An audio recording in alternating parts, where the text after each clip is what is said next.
Donc aujourd'hui, je vais faire un live sur ce moment dans la vie où on a l'impression que plus rien ne va, qu'on est en train de sombrer et on se demande jusqu'où ça va descendre et est-ce qu'il faut attendre encore de sombrer un peu plus. Donc je vais vous parler de ce moment-là, je vais l'illustrer avec ce que j'ai vécu et puis je vais vous donner des pistes, mais ce que j'aimerais, c'est que si ça vous parle, si vous vous sentez dans ces moments-là, où vous l'avez vécu ou vous y êtes peut-être encore, dites-moi, faites-moi signe. Après, peut-être que ça va pas du tout vous parler, mais bon, peut-être que si vous êtes sur ce live, c'est parce que ça vous intéresse et que ce sujet vous parle. Donc, n'oubliez pas de me faire un petit coucou quand vous arrivez. Et comme ça, je saurai que je ne parle pas dans le vide. Donc, ce moment où tu as l'impression, alors ce moment ou cette phase, je vais beaucoup vous parler de phase ce soir, où tu as l'impression que ta vie n'a plus trop de sens et où tu te demandes où tu en es, ce que tu as fait de ta vie et pourquoi tu te sens si mal dans ta vie.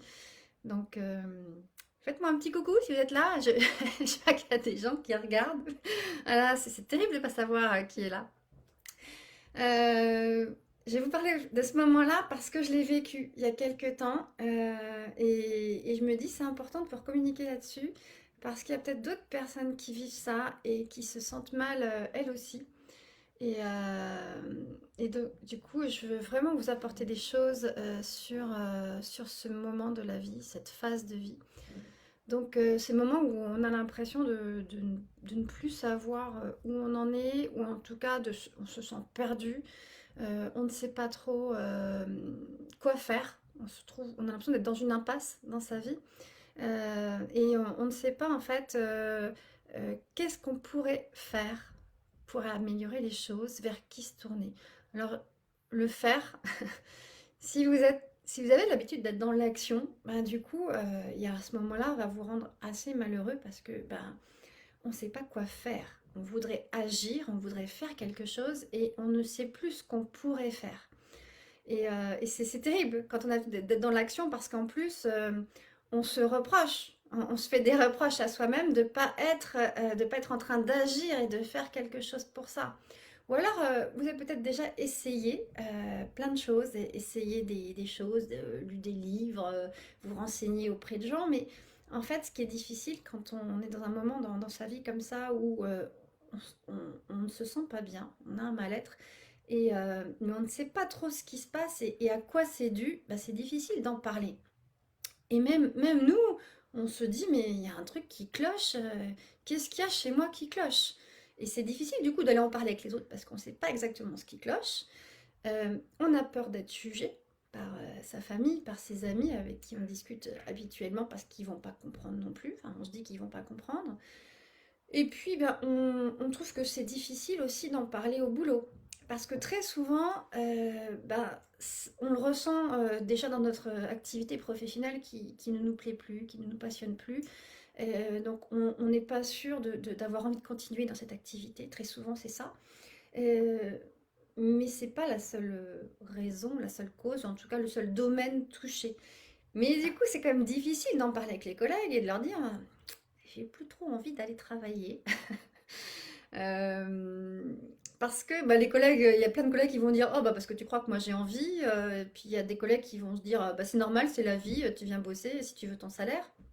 Et puis il y a des collègues qui vont pas comprendre aussi, donc du coup on hésite quand même à s'adresser à eux. Et puis encore plus voilà, si on encadre des personnes, c'est difficile d'aller parler aux gens qu'on encadre, ou si on a un chef, un supérieur hiérarchique, bah, c'est difficile quand même d'admettre ça et d'aller dire à son supérieur hiérarchique, je suis pas très motivée, je sais pas ce que j'ai, mais j'ai plus trop envie de travailler. Ouais, là ça montre quand même votre démotivation, et puis ben, du coup on a peur de parler de ça et de peur d'être jugé sur ce moment-là de notre vie qui ne nous correspond pas pour toute notre vie. C'est juste un passage de notre vie, mais qu'on a du mal à vivre et à accepter.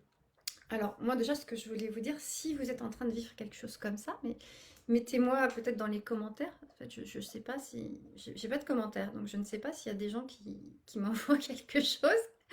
J'ai aucun commentaire, donc mettez-moi si ça vous parle ou si vous voyez ça. Je vais essayer de mettre également sur le téléphone parce que je me dis que je ne vois pas ce qui se passe. Hop, j'ai coupé le son. Euh, du coup, j'ai mis le téléphone à côté pour voir. Marie me dit c'est ok. Merci Marie, parce que je ne sais pas pourquoi, je ne vois pas les commentaires sur, je ne sais pas pourquoi, sur l'écran de l'ordinateur. Très bizarre. Ok, bah c'est pas grave, j'ai mis le téléphone comme ça, je peux suivre en même temps. Donc en fait, on n'est pas seul. Si vous ressentez quelque chose comme ça, si vous avez déjà vécu ça, de ce moment-là où vous ne vous sentez pas bien dans votre vie et vous ne savez pas ce qui cloche et vous avez l'impression que, je sais pas, tout s'effondre, que vous êtes en train de sombrer, eh bien, vous n'êtes pas seul. Il y a plein de personnes comme ça. Mais vous ne le savez pas. Merci Cathy, c'est ok pour toi. Tant mieux. Vous ne le savez pas parce que, bah, comme vous, ces personnes ne parlent pas de ce qui se passe chez elles parce qu'elles ont peur qu'on les juge et peur qu'on les comprenne pas. Donc personne ne parle de ces moments où ça ne va pas. Vous en parlez peut-être avec des bonnes amies, des gens très très proches, mais en règle générale, bah, vous n'êtes pas non plus tous regroupés à vivre la même chose.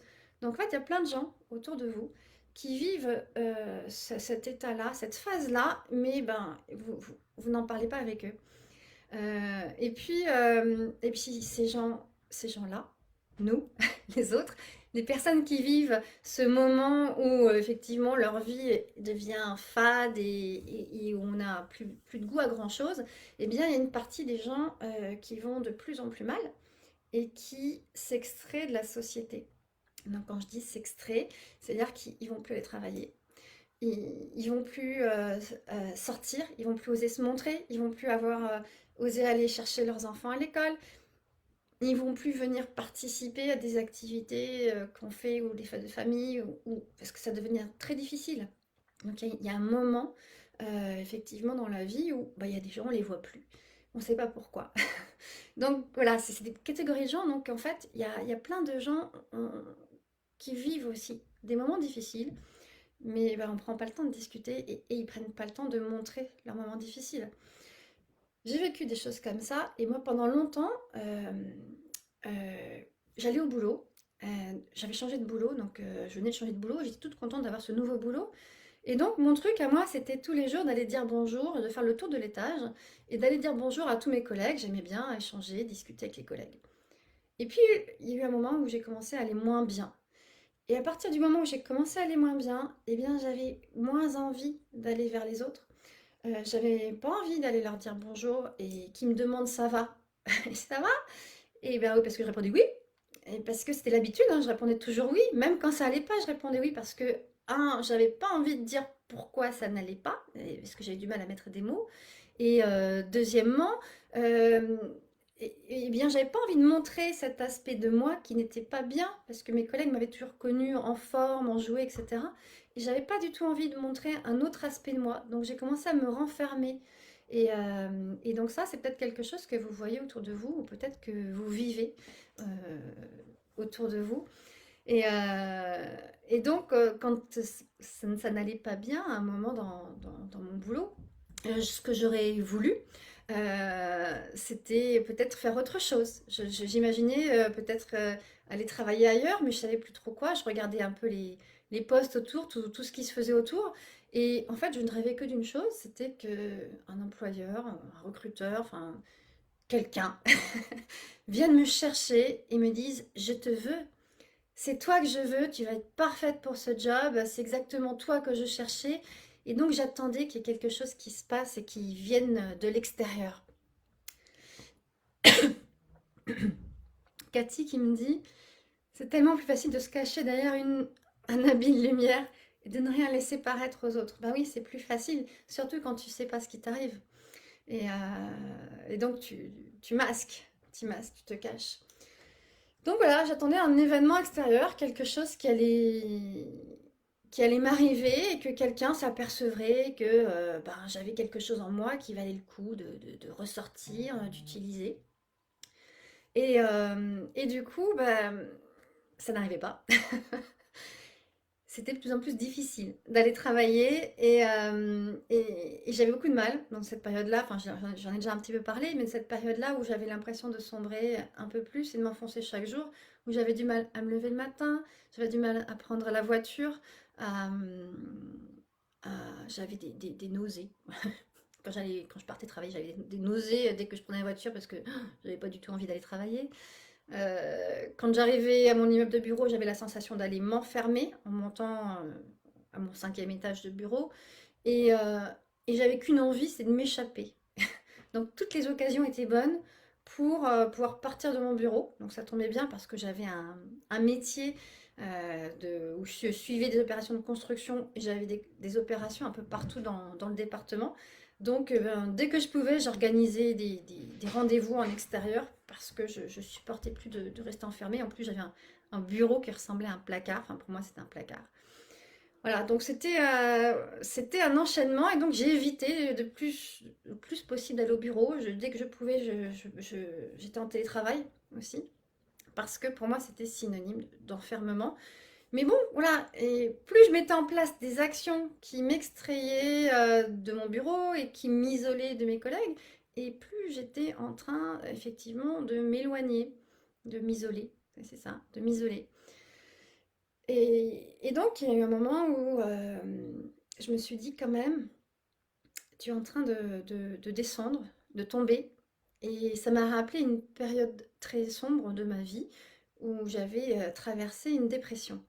Et je ne voulais surtout pas revivre ça.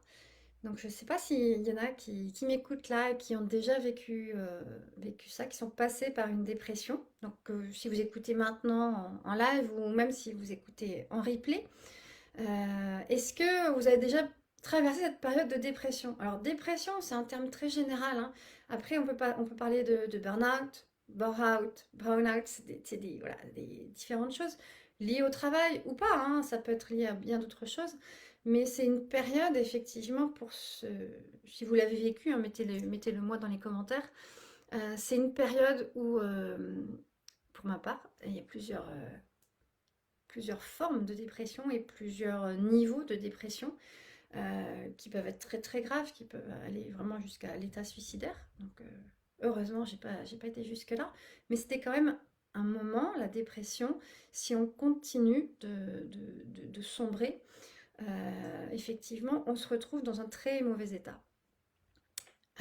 Merci Johanna, dépression déjà eue. Alors voilà, il y a plusieurs niveaux de gravité, donc je ne sais pas lequel c'était pour vous, mais moi, la dépression, quand ça, je m'en suis rendu compte, parce que c'est venu insidieusement, c'était il y a vraiment il y a 7-8 ans. Quand je m'en suis rendu compte, eh bien, j'étais déjà dans un état où je ne pouvais plus me concentrer, je n'arrivais plus à travailler. C'était très difficile pour moi de me concentrer longtemps, je n'arrivais plus à lire. Et donc là, moi, ça m'a vraiment beaucoup touchée parce que j'adore lire et je n'arrivais plus à me concentrer sur mes lectures. Et en plus, je voulais comprendre ce qui m'arrivait. Donc moi, pour comprendre, bah, je vais chercher dans les livres. Et donc, j'arrivais plus à lire, à trouver, à chercher, à comprendre. Et puis, tout me fatiguait. J'étais fatiguée, j'étais épuisée. Et même les cris de mes enfants, même les cris de joie, même ça, ça me fatiguait, ça me faisait mal au crâne. Donc, je n'arrivais pas à aller chercher mes enfants à l'école non plus parce qu'il y avait trop de bruit. Donc voilà, c'était un sale état, un sale moment qui m'a apporté quand même plein de choses. Mais en tout cas, je n'avais pas envie de repasser par ce moment-là. Donc voilà, j'ai vu quand même des choses qui ressemblaient, qui commençaient à ressembler. Je me suis dit non, non, stop, je ne veux pas descendre jusque-là. Donc c'est pour ça qu'aujourd'hui, je voudrais vous parler de ce moment où on a l'impression que notre vie va de plus en plus mal, parce que je ne voudrais pas que vous arriviez jusqu'au moment de la dépression, jusqu'au moment où il faut employer de gros moyens pour remonter la pente, alors que euh, on peut, euh, on peut prendre en main des choses, on peut faire des choses avant ça. Il faut s'en apercevoir avant. Donc, je vous disais, est-ce qu'il faut attendre l'extrême limite? Parce que on se pose la question, souvent on se dit, oui, mais bon, ça va aller mieux. Oui, mais là, c'est une mauvaise passe. Ça ira mieux un peu plus tard. Oui, mais là, en ce moment, ça va pas. Mais non, non, mais je vais attendre. Et en fait, on attend quoi? qu'est-ce qu'on attend? On attend que quelqu'un vienne nous chercher. Bah, moi, ça ne s'est pas passé, hein, je peux attendre toujours. On attend de toucher le fond pour donner un bon coup de pied et mieux rebondir. Ouais, sauf qu'il y a un moment, le bon coup de pied n'y va plus. Alors, je repense à ça quand j'ai fait ma dépression. Moi qui adore courir, ben, en fait, j'étais aussi blessée à la jambe. Ben, je pouvais même plus courir. Donc, en fait, donner le bon coup de pied pour remonter quand on a touché le fond, bah, parfois c'est difficile hein, de donner ce coup de pied et en tout cas, on n'arrive pas à remonter autant que ce qu'on l'espérait. Donc, pourquoi attendre? Pas attendre de toucher le fond. Et on peut attendre toute notre vie, hein. Ça peut prendre beaucoup de temps en fait, le temps de descendre, jusqu'où on va descendre. Donc, aujourd'hui, ce que je voulais vous partager, c'est quels moyens on a de réagir quand on se rend compte que notre vie n'a plus de saveur, qu'on manque de plaisir, qu'on ne sait plus quoi faire pour se sortir des idées noires. Et, et donc, j'ai parlé de pistes, mais donc j'ai des pistes à vous donner. Des pistes que peut-être que j'utilisais, mais aussi que j'ai découvertes après coup. Et je me dis, ça vaut le coup de les partager maintenant, si vous êtes à ce stade-là. Euh, quand on est, on est je vous disais, dans un état comme ça, on attend souvent que quelque chose de l'extérieur se produise. On attend qu'il y ait un événement qui va nous faire réaliser que alors, parfois, il y a des déclencheurs, et ça, je vous en parlerai après, mais en tout cas, il n'y a pas un événement ou quelqu'un qui va arriver, ou la fée avec sa baguette magique qui va dire, allez, vas-y, je te transforme, et voilà ce que tu vas devenir. En fait, le changement, il doit venir de l'intérieur. Et je vous parle de ça, alors c'est facile à dire, donc je vais vous donner des conseils pour ça, parce que l'intérieur, ben, on peut attendre longtemps aussi et dire, oh, fais-moi un coucou, que dois-je faire à l'intérieur, que va-t-il se passer pour moi? On peut attendre que la petite voix nous parle. Mais pour qu'elle nous parle, il faut se mettre en condition et pour pouvoir l'entendre. Donc, j'ai trois choses à vous partager pour vous mettre en condition et c'est ce que j'appelle shifter son état d'esprit. Faire basculer son état d'esprit pour s'ouvrir et pour accueillir ce qui va pouvoir se passer chez nous, pour accueillir ce déclic de changement. Ce que je voulais vous dire aussi, c'est qu'on est responsable de notre vie. Si vous vous apercevez que vous n'allez pas bien, je suis à l'envers. Si vous apercevez que vous n'allez pas bien et que vous vous rendez compte qu'il y a quelque chose à faire, vous ne pouvez pas rester comme ça parce que vous êtes trop mal, parce que vous ne pouvez pas continuer de vivre comme ça, eh bien, vous avez le pouvoir d'agir. C'est votre vie et vous avez l'entière responsabilité de votre vie. Vous êtes adulte, vous êtes majeur, vous pouvez agir sur votre vie. Et donc, c'est à vous de décider si vous allez agir.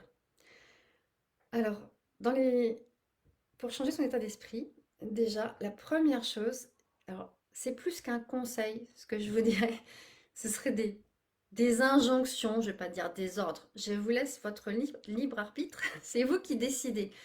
Ce que je vous dirais déjà, c'est d'accepter l'acceptation de la situation. Et c'est ce que me disait Cathy tout à l'heure, qu'il est plus facile de se cacher derrière un habit, etc., de se masquer. D'accepter qu'en fait, ce moment-là, c'est une phase que vous traversez, et c'est pas forcément vous. Vous n'êtes pas la peine de vous identifier à ce moment et de vous dire, bon, bah, c'est bon, je suis comme ça, et ma vie, elle sera comme ça. Non, c'est juste accepter qu'aujourd'hui, vous êtes dans cette phase, que cette phase, elle est transitoire, que vous avez vécu d'autres moments avant et que vous allez en vivre d'autres après. Donc, c'est accepter que vous avez emprunté un chemin et c'est votre chemin. Et que si ça se présente là, si ce moment de pensée sombre et d'idées noires, de vie sans saveur se présente, c'est parce que vous avez quelque chose à vivre et que bah, c'est le chemin. Et donc pour accepter ça, moi je vous propose de vous placer devant le miroir, de vous regarder dans les yeux et de vous dire j'accepte de prendre ce chemin, même s'il est douloureux, et j'accepte de passer par cette phase et de traverser cette phase parce que derrière, il y aura un arc-en-ciel. Et donc cette phase n'est pas définitive dans votre vie. Donc juste accepter, ok. Et vous allez voir que vous allez relâcher la pression. La pression de vous dire il faut que je fasse quelque chose, il faut que je sorte de là. Eh bien, le fait d'accepter, de vous dire ok, j'accepte de passer par là, voyons voir comment ça va se passer. Déjà, vous allez relâcher la pression. Donc ça, c'était mon premier conseil. Le deuxième conseil, c'est de pratiquer la gratitude. Alors, la gratitude, ce n'est pas simplement dire merci. C'est pas ça. La gratitude, déjà, c'est de comprendre que tout n'est pas dû et normal. Il y a- En parlant de normal, tout à l'heure, je pensais, j'ai oublié de vous dire, euh, il y a plein de gens qui n'aiment pas leur métier et qui ne sont pas bien dans leur vie professionnelle et qui se disent, ouais, mais c'est la vie, c'est comme ça. Eh bien non, en fait, on peut, et moi je dirais même on doit, faire un métier qu'on aime. Et je trouverais ça normal, j'aime pas trop ce mot normal, c'est normal d'aimer son métier. En fait, c'est plutôt l'inverse, c'est pas normal de pas aimer son métier. Surtout, enfin, je suis aussi passée par là, mais un métier que j'avais choisi, que je n'aimais plus, j'ai mis longtemps à me décider à le quitter, ce métier, puisque je l'avais choisi. Et sauf qu'à un moment, il me plaît plus. Donc c'est pas grave. Et finalement, enfin voilà, tout le monde, enfin, il y a ce fameux proverbe là qui dit aime ce que tu fais et tu n'auras jamais l'impression de travailler. Et bien c'est ça, enfin pour moi, je me dis que si tout le monde aimait son travail, on serait beaucoup plus nombreux à travailler. Mais c'est de passer le pas de changer, d'arriver à changer et de dire non à un travail. Bon, ça, je vais vous en reparler un peu plus tard. Mais voilà, ce côté normal, eh bien, dans la gratitude, non, tout n'est pas dû et tout n'est pas normal. Donc, la gratitude, c'est de savoir apprécier ce que nous avons déjà. Et donc, de faire ce petit moment-là dans la journée, de se rendre compte de ce que nous avons et pas forcément de ce qui nous manque. Parce que quand on est dans un état où notre vie nous semble fade, c'est parce qu'on se sent vide, il nous manque quelque chose. Et donc déjà, d'intégrer dans sa vie la pratique de la gratitude. Alors, pour la pratique de la gratitude, je vais pas en parler longtemps aujourd'hui, je pense que j'en reparlerai peut-être un autre jour si ça vous intéresse. Dites-moi si ce sujet-là vous intéresse et puis j'en parlerai spécifiquement. Moi, il y a un livre que j'aime bien, 3 kiffs par jour, j'en parle souvent. Je vais peut-être faire un truc exprès sur ce livre, une chronique sur ce livre. C'est Florence Servan-Schreiber, hop, je le mets bien là, voilà. Euh, que j'ai beaucoup lu et que j'ai partagé en famille. C'est des moments qu'on fait en famille. Elle nous dit comment pratiquer la gratitude, et donc on parle de kiff. La gratitude, c'est pas se contenter non plus. Ça ne veut pas dire que se dire je suis contente déjà pour ce que j'ai. C'est pas ça. Je ne parle pas de se contenter. Parce que justement, si on va pas bien et qu'on ressent un vide, c'est parce qu'on aimerait autre chose en plus. La gratitude, c'est apprécier tout ce qui est déjà aujourd'hui et savoir tirer le bon, ou peut-être le positif, mais c'est pas tout à fait la même chose que la pensée positive, mais savoir tirer effectivement chaque jour, apprécier ce qui nous est arrivé ou ce qu'on a fait. Donc si je vous prends des exemples, par exemple, avant de prendre un exemple, ce que je peux vous conseiller, c'est de tenir de vous mettre à tenir un journal de gratitude. N'importe quelle forme, ça peut être en papier ou sur votre téléphone. Moi, je le fais maintenant sur mon téléphone avec une application de notes. Et donc, d'inscrire 5 gratitudes chaque jour, enfin, chaque soir, parce que je le fais le soir avant d'aller me coucher, 5 gratitudes par rapport à la journée qui vient de se passer. Et donc, ça peut être des choses très simples, mais qui peuvent sembler évidentes, mais qui nous permettent de nous rendre compte qu'en fait, il y a des choses bien qui se passent dans notre vie. Donc, si je vous prends un exemple de gratitude, ça peut être, j'ai de la gratitude pour mes enfants qui ont préparé le repas hier soir. Ça m'a évité de le faire. Et voilà, j'en suis heureuse. Une autre gratitude, ça a été je suis allée courir, donc merci à mes jambes qui m'ont permis de courir sans douleur. Et ça, j'apprécie. Vous pouvez avoir de la gratitude pour quelqu'un, remercier quelqu'un, vous-même, hein, sans forcément aller lui dire, hein, mais être heureux de ce qu'une personne a fait pour vous. Vous pouvez aussi être heureuse de ce que vous avez apporté à une personne. Donc ça peut être, moi je suis heureuse d'avoir échangé avec Astrid, par exemple, l'autre jour, parce que je lui ai permis de voir toutes ses avancées. Donc, et puis, ça- une gratitude qui est géniale à faire, c'est quand vous avez eu une situation, un événement qui s'est pas super bien déroulé, c'est de cet événement la gratitude à extraire de cet événement. Euh, Quel exemple je peux vous prendre?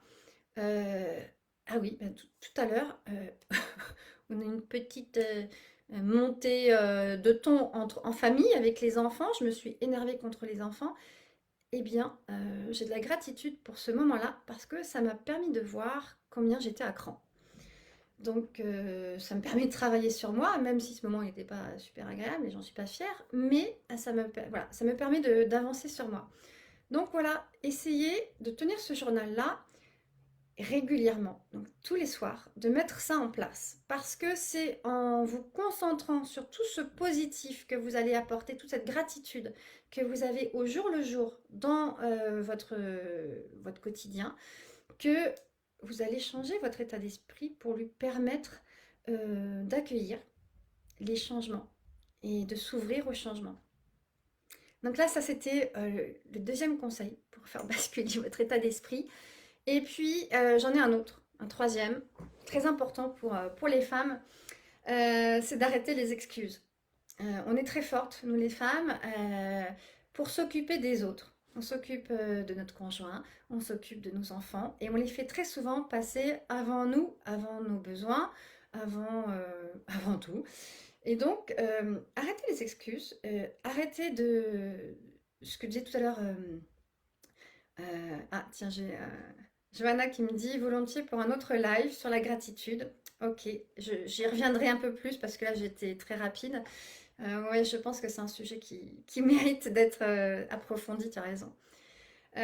Donc, quand je dis d'arrêter les excuses, d'arrêter de se cacher, parce que c'est très facile de se cacher en disant je peux pas, j'ai pas le temps, il faut d'abord que je m'occupe des enfants, il faut d'abord que je ne peux pas changer de métier parce que ben, mon mari d'abord il est en train de faire son truc de son côté et donc ben, j'attends que lui il est lancé ou il est fini sa reconversion, son activité. Oui, mais je vais attendre que les enfants ils soient plus grands parce que là, ils ont besoin de moi. Oui, mais on va attendre de finir de rembourser la maison parce que ce sera plus facile après. Oui, mais là, on peut attendre des années, des années, des années. On peut se cacher derrière j'ai pas le temps parce que je dois emmener les enfants faire ci, parce que la maison, il faut que je m'occupe de ça. Mais stop! Il y a un moment, c'est votre vie. Il faut que vous trouviez votre créneau pour vous occuper de vous. Parce que personne ne va le faire à votre place. Donc c'est facile de se cacher derrière. Et ça, je le dis et sans complaisance aussi quand je coach les gens. Des excuses, des excuses, des excuses. On en trouve très facilement. Et c'est normal parce que les excuses, c'est la façon dont on a de se protéger pour ne pas agir. On a peur d'agir, donc on se trouve 36 000 excuses, hein, c'est des freins au changement. C'est très fréquent ces excuses. Et on peut s'en citer plein. Dans toutes les situations d'ailleurs, on trouve 36 000 excuses et puis on est très bonne hein, pour trouver des excuses. Donc apprenez à identifier vos excuses et vous allez voir que déjà ça va changer votre état d'esprit. Donc voilà, l'état d'esprit, c'était la mise en condition pour déjà pouvoir réagir quand on est en train de sombrer et de trouver que sa vie est de plus en plus fade. Ne pas arriver, ne pas tomber jusqu'à la dépression et s'apercevoir qu'on ne va pas bien. Je vous parlais de déclencheur tout à l'heure, donc j'y reviens. il y a eu ce moment-là que j'ai vécu, alors j'en ai déjà parlé. euh, Moi, ce qui m'a fait réagir, alors moi j'appelle ça un déclencheur parce que je trouve que c'est ce qui est arrivé à ce moment-là, mais je n'ai pas trouvé le rapport avec ce qui m'a fait décider à changer. Donc en fait, au mois d'août, il y a un an et demi, j'ai eu le décès de mes deux grands-mères à une semaine d'intervalle. Et à partir de ce moment-là, je me suis enfoncée un peu plus chaque jour dans mes pensées noires, dans mon vide, dans mon néant. Donc je continue d'aller travailler, mais c'était de pire en pire. J'avais beaucoup de mal et c'était très très difficile. Pourquoi ce déclencheur? Je ne peux pas vous dire. J'y ai réfléchi quand même.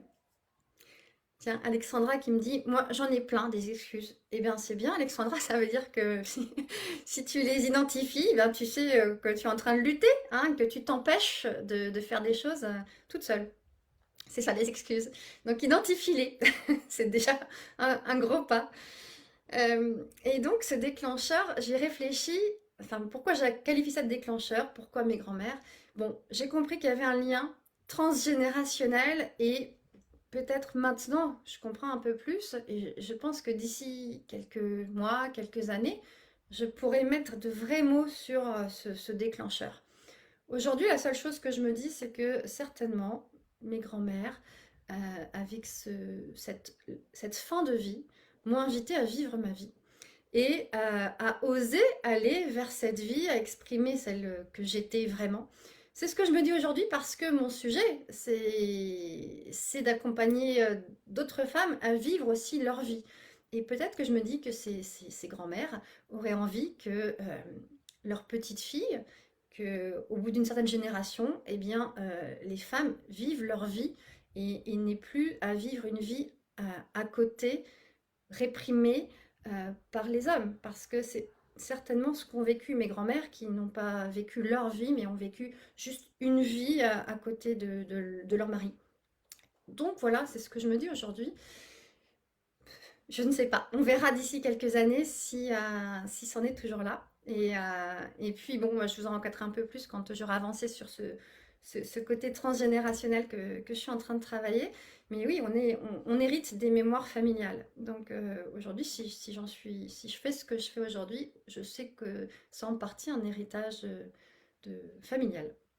En tout cas, des femmes de ma famille. Donc, ce déclencheur, ben, j'en ai parlé récemment parce que j'étais en entretien de coaching avec une cliente qui se pose des questions, qui se posait des questions aussi sur sa vie et qui n'était pas satisfaite de sa vie. Alors, elle n'était pas du tout au stade de dépression, mais elle savait qu'elle s'ennuyait dans sa vie. Elle avait un bon métier, une maison, un mari, un enfant. Mais bon, voilà, elle s'ennuyait et elle aspirait à autre chose. Et la question qu'elle me demandait, c'est mais est-ce qu'il faut qu'il y ait quelque chose qui se passe pour arriver à bouger? Est-ce qu'il faut un déclencheur? Et parce que elle avait l'impression que la plupart des gens qui ont osé changer de vie, qui ont osé dire non à leur métier et se lancer dans complètement autre chose, bah, c'était des gens qui avaient vécu, qui avaient traversé quelque chose d'extraordinaire quelque part. Et, euh, et c'est vrai que ça m'a fait réfléchir. Et c'est pour ça qu'aujourd'hui, je fais ce live. Parce que non, on n'est pas obligé de vivre des choses extraordinaires. Alors c'est peut-être ce qu'on attend d'être très très mal et de justement d'être si mal qu'on va prendre le temps de réfléchir et prendre le temps de se remettre en question. Et donc on attend de se faire ce mal-là pour réagir. Ben non, en fait, on peut réagir avant. Déjà, si elle se pose la question et qu'elle se dit je m'ennuie un peu dans ce que je fais et j'ai beau avoir voilà, tout ce qu'il faut et le métier, le salaire, etc. Si elle s'ennuie dans ce qu'elle fait et qu'elle se voit pas, et en plus elle était jeune, elle avait 32 ans, donc elle a encore 30 ans à travailler si elle attend la retraite, euh, quelle va être la saveur de sa vie pendant 30 ans si déjà aujourd'hui elle s'ennuie? Et si déjà aujourd'hui elle pense à autre chose mais qu'elle n'ose pas. Donc non, on n'est pas obligé d'attendre qu'il se passe quelque chose, on n'est pas obligé de tomber en dépression, on n'est pas obligé d'attendre qu'il y ait une catastrophe qui se passe, on peut agir. Et donc la chose que j'ai faite quand ce déclencheur est arrivé, suite au décès de mes deux grands-mères, pendant un mois, j'ai chuté. J'ai eu de plus en plus de mal à me lever et à aller travailler. Et au bout d'un moment, c'est là que je me suis rendu compte que j'étais sur la pente, une très mauvaise pente qui me faisait penser à cette période de dépression que je ne voulais pas revivre. Je suis allée voir mon médecin. Je suis allée voir mon médecin et je lui ai dit, mais qu'est-ce que je vais lui dire? Je vais lui dire, j'ai plus envie d'aller travailler. C'est pas possible. Et donc, la chose la plus... Voilà, enfin, ce que je lui ai dit, c'est exactement ce que je vivais. Comment je me forçais à aller travailler, les symptômes que j'avais dont je parlais tout à l'heure, hein, les nausées, les vertiges. Bon, j'avais aussi des sueurs nocturnes à l'époque.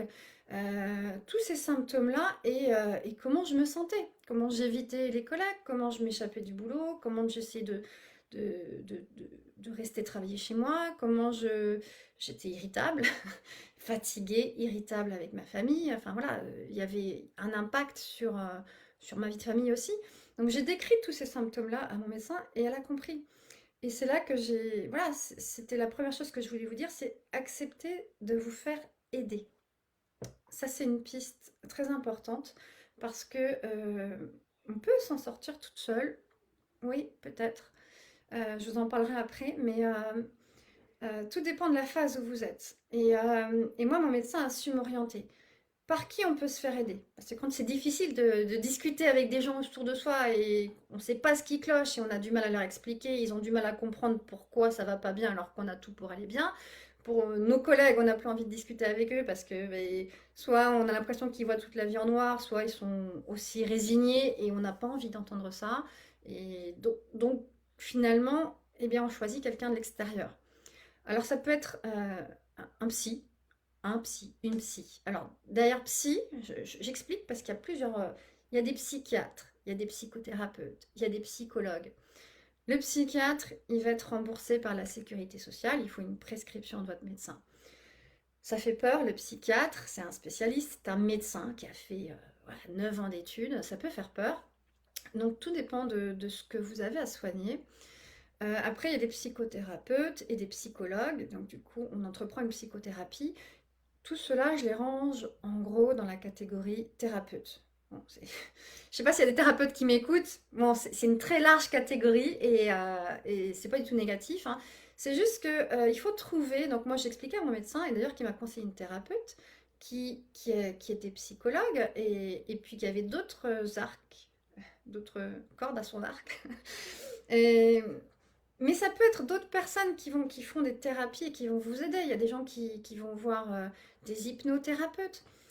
Il faut que vous trouviez aussi ce qui va vous convenir. Alors la thérapie, globalement, ça va être pour vous aider à soigner peut-être des blessures que vous avez eues dans le passé, dans votre enfance, et qui aujourd'hui vous posent encore problème.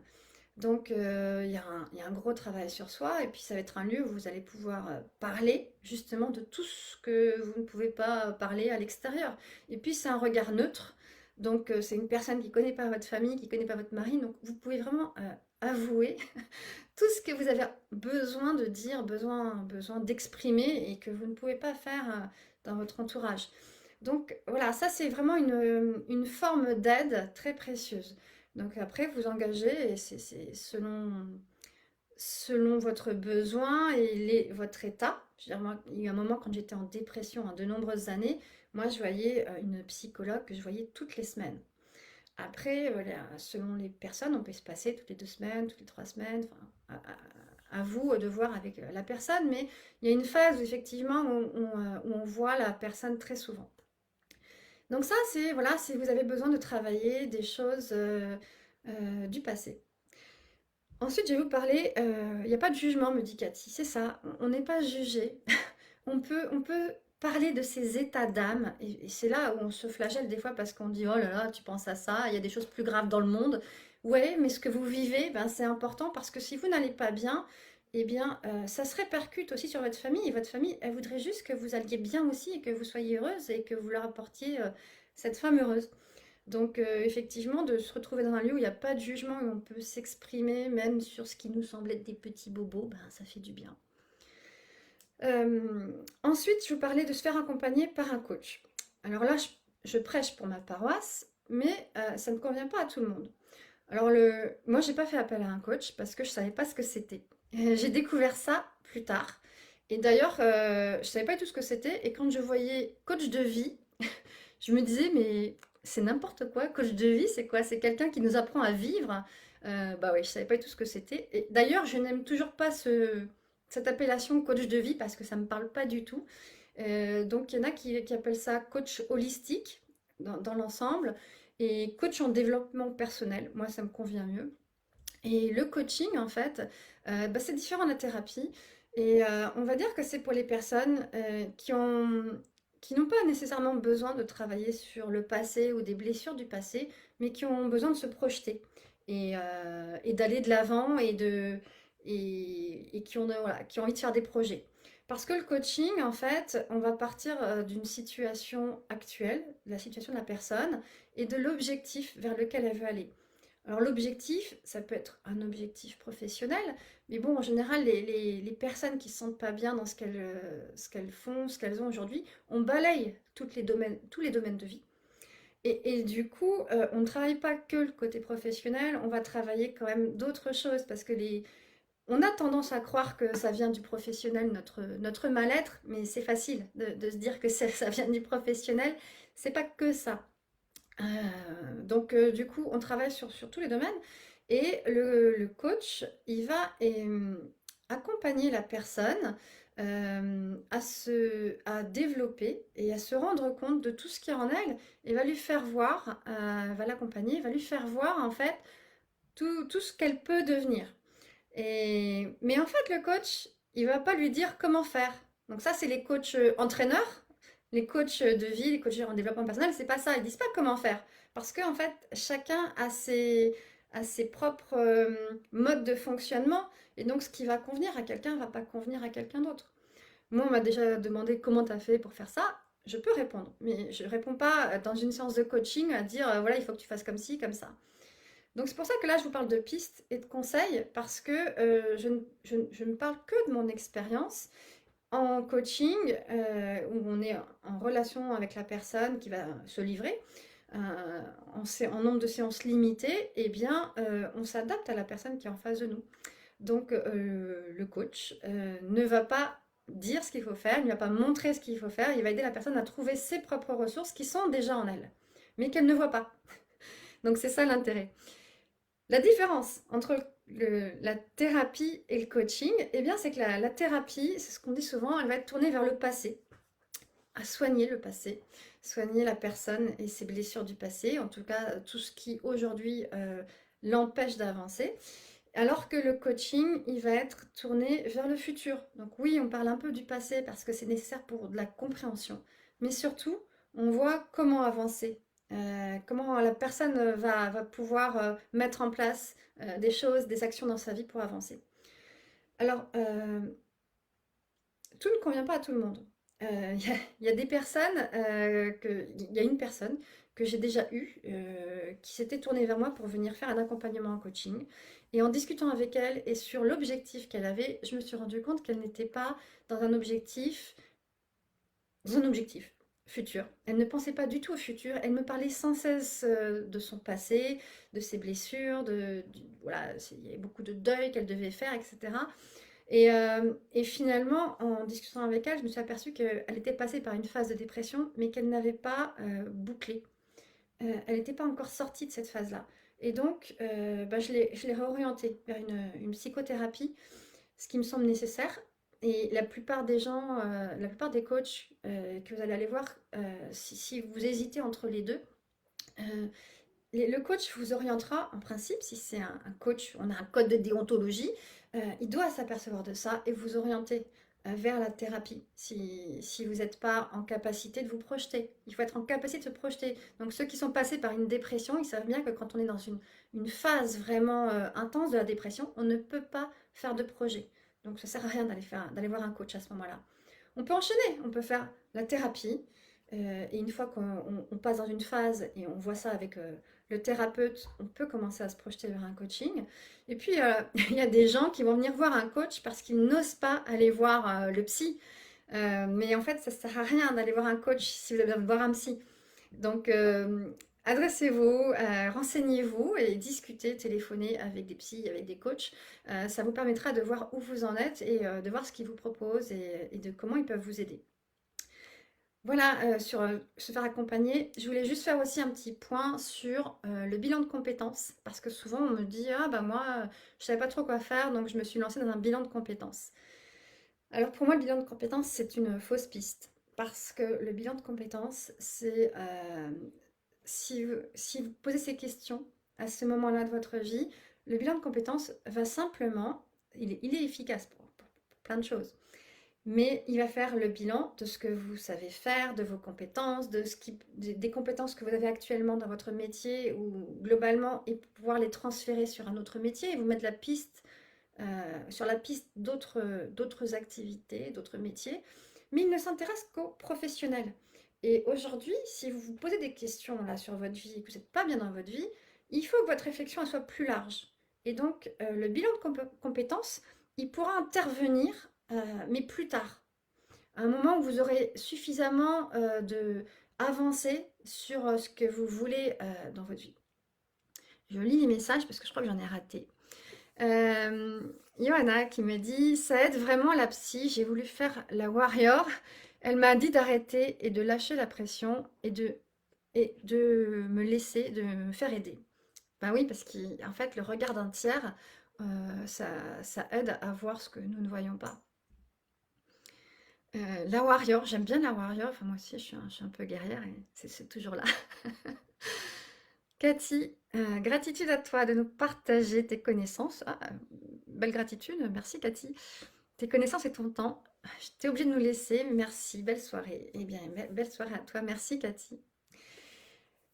Voilà. Et ensuite, je voulais vous partager une dernière piste sur comment réagir pour prendre en main votre vie. Alors moi, c'était un mix. Moi, je me suis fait aider par une thérapeute à ce moment-là. Et j'aime bien lire, je voulais être dans l'action, je voulais faire quelque chose. Donc bah, j'avais toute ma tête, hein, j'étais pas tombée en dépression, donc je pouvais lire, je pouvais agir. Et puis j'avais du temps, parce que le médecin m'avait arrêté. Donc il y a aussi ce côté-là où j'ai demandé de l'aide à mon médecin. Mon médecin m'a arrêté. Elle m'a arrêté pour une semaine au début, donc je pensais que c'était une semaine pour épuisement. Et puis après, elle a prolongé, puis ça a été prolongé. Parce qu'en fait, j'avais pas compris en fait au début que j'avais besoin de tout ce temps. Donc c'est peut-être une tactique des médecins aussi au début de donner une semaine et puis d'augmenter. C'est peut-être pour se faire à l'idée qu'on a besoin de temps pour soi. Et donc c'est dommage que j'en sois arrivée là à une rupture complète avec mon travail parce que je n'avais pas eu ce temps de réflexion, ce temps d'introspection. Je n'avais pas trouvé ce temps dans ma vie autrement qu'en arrêtant de travailler. Donc c'est aussi là-dessus que je voulais vous alerter. Donc je me suis fait arrêter, mais en fait je pensais pas autant au départ. Et donc je ne suis pas retournée travailler. Je n'imaginais pas du tout quand je suis partie que ça se passerait comme ça. Donc j'avais laissé toutes mes affaires.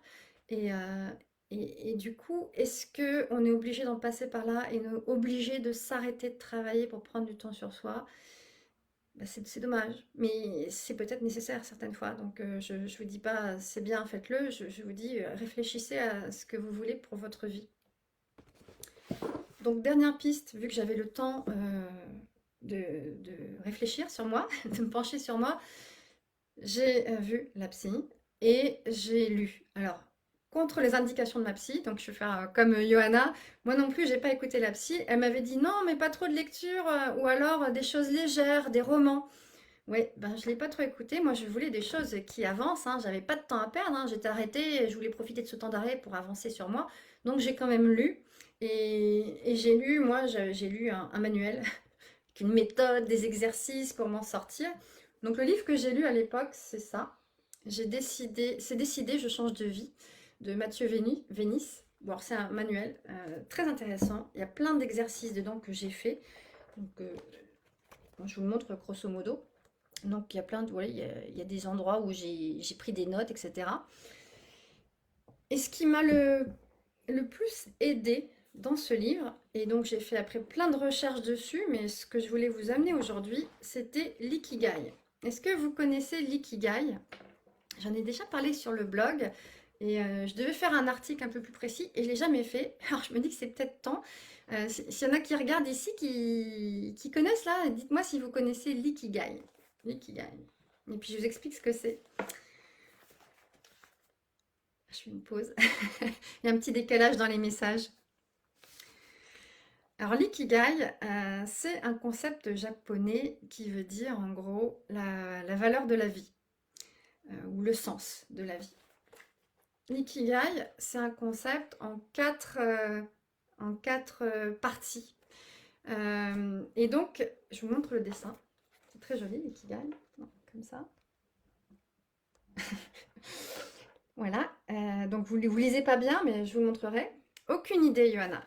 Merci d'avoir répondu. L'ikigai, en fait, c'est l'intersection. L'ikigai, il est là. C'est l'intersection de 4 cercles. Et donc, ces 4 cercles, c'est tout d'abord, je mets là, ce que vous aimez, mes cercles ici, ce que vous aimez dans la vie, ce pourquoi vous avez du talent, ce pourquoi vous êtes doué, ce qui vous paye, comment vous êtes rémunéré, ce qui vous apporte une rémunération, on va dire, et ensuite, ce que vous apportez au monde, votre contribution au monde. Et donc, l'ikigai qui se trouve au centre, en gros, c'est l'ikigai, c'est votre raison d'être.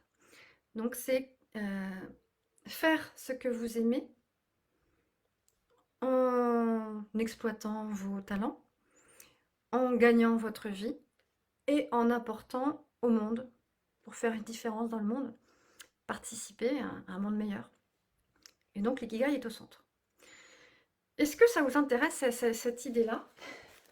Donc, je vais vous en parler un peu plus, mais pas en entier aujourd'hui. Mais si ça vous intéresse, moi je trouve ça super intéressant. En fait, voilà, ça c'est un exercice que j'ai fait en parallèle de la thérapie avec la thérapeute, avec la psy. Et donc, l'exercice consistait, alors j'ai fait plein de recherches hein, pour développer mon ikigai. On a chacun un ikigai, donc le sens qu'on donne à la vie. Et donc, j'ai fait plein d'exercices pour essayer de trouver cet ikigai et pour voir, mais qu'est-ce que je vais faire maintenant? Parce que, je réexplique, le problème de l'ikigai. Pourrais-tu redire les 4 cercles? Oui, Johanna, je l'ai redit et je vais vous réexpliquer. Donc, on a le premier cercle qui est ici, ce que j'aime faire dans la vie. Ensuite, on a ce cercle-là qui est ce pourquoi je suis douée, mes talents. Ça a l'air génial, me dit Lydie. Bah oui, c'est génial, mais c'est pas facile. Je vous explique après. Ici, c'est ce pourquoi je suis douée, mes talents.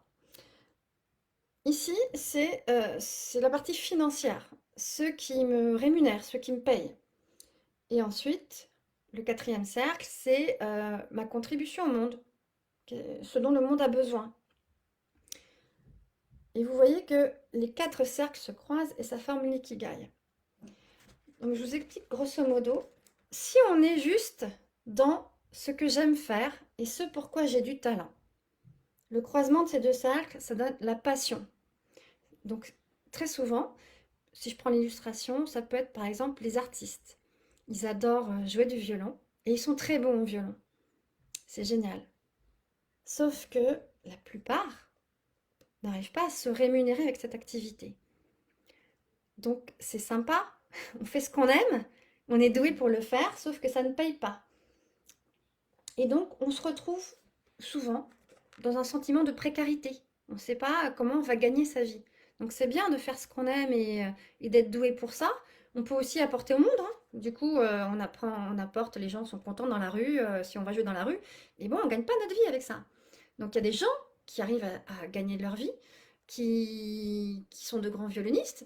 Et c'est du coup la question, c'est qu'est-ce que je pourrais faire si je suis douée pour quelque chose, que j'adore ça, et qu'en plus j'amène au monde, qu'est-ce que je pourrais faire comme activité qui va me rémunérer? Parce que c'est la question principale quand on hésite à changer d'activité. Parfois on sait ce qu'on aime dans la vie, mais on n'ose pas se lancer parce qu'on a peur que ça ne paye pas.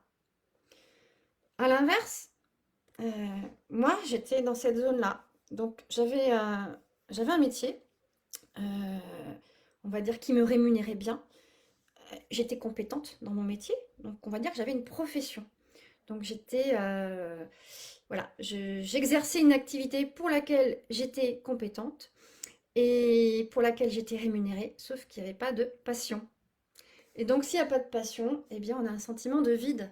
Et c'est exactement ce que j'ai vécu. Lydie me dit, du coup, il faut tous les pétales pour obtenir la fleur de l'équilibre. Ouais, tu as raison. Alors, je sais pas comment vous vous situez. Vous pouvez aussi très bien. Il y a des gens qui peuvent exercer à quelque chose qui leur plaît beaucoup, qui rémunèrent bien et qui apportent au monde, mais ils sont pas très compétents. Donc, du coup, ils doivent beaucoup œuvrer pour ça. Ils doivent beaucoup dépenser d'énergie. Et donc là, ça apporte un sentiment d'incertitude. Voilà, c'est tous ces déséquilibres-là. Donc, je ne sais pas comment vous vous situez dans vos métiers, dans ce que vous faites dans votre activité, s'il vous manque de la passion, s'il vous manque de la rémunération, s'il vous manque du sens aussi, hein. On peut avoir un métier qu'on aime, euh, pour lequel on est compétent, qui nous rémunère et qui n'a aucun sens. On n'apporte pas au monde. Donc là, on a un peu un sentiment, oui, d'inutilité peut-être. Voilà, donc du coup, l'ikigai, c'était ça. Alors, le plus difficile, moi je vous montre le mien. Moi je l'ai fait. Le plus difficile pour moi, quand j'ai fait tout ce travail-là, c'était bah, finalement au milieu, qu'est-ce qui se trouve? Qu'est-ce qui se trouve à la croisée de tout ça? Qu'est-ce que je vais bien pouvoir faire de ma vie pour répondre aux quatre pétales de l'ikigai? Et donc, une fois que j'avais fait ce travail-là, j'ai mis très longtemps à trouver le mot. Il me semblait qu'il fallait que je trouve le mot, le métier. Et j'ai mis beaucoup de temps à trouver. Alors, j'ai fini par le trouver. Finalement, je me suis mis, ben, ça doit être coach, coach bien-être. Donc, je vous montre moi ce que ça a donné. Je l'ai fait, hop. Euh, Vous êtes les premiers à qui je montre ça parce que je ne le montre pas en général. L'ikigai, les quatre pétales. Et moi, j'aime bien les couleurs, donc je l'ai fait en couleur. Et donc, j'ai mis longtemps à trouver ce que je voulais faire et comment je voulais le faire. Merci pour les likes. Et donc, c'est un super exercice. Je regarde mes notes. Je me suis dit que ce serait bien de l'apporter. Alors, je pense que je vais faire un article dessus ou peut-être quelque chose de consacré, un moment consacré spécialement à l'ikigai parce que c'est quelque chose qui est tellement qui peut être extraordinaire, qui est difficile des fois à faire tout seul, parce que on ressasse, on cherche et on voit pas. Et puis donc du coup, moi j'ai beaucoup sollicité les gens autour de moi pour dire dans quoi je suis bonne, qu'est-ce que, pourquoi tu fais appel à moi. Enfin voilà, j'ai posé des questions tout autour de moi pour essayer d'y voir un peu plus clair sur ce que je pouvais, quels étaient mes talents, quels étaient les sujets favoris dont je parlais. Donc je pense que je ferai quelque chose pour aider à, si ça vous intéresse, à développer l'ikigai. Donc mettez-le moi en commentaire et puis je vous dirai ça plus tard. Et, et puis voilà, le principal pour l'ikigai, c'est de trouver le centre. Alors on appelle ça la raison d'être, le X, le centre de la fleur de l'équilibre pour Lydie. Lydie qui me dit merci, gratitude, je dois vous quitter. Au revoir Lydie. Très bientôt. Bah écoutez, moi aussi. Est-ce que vous avez des questions?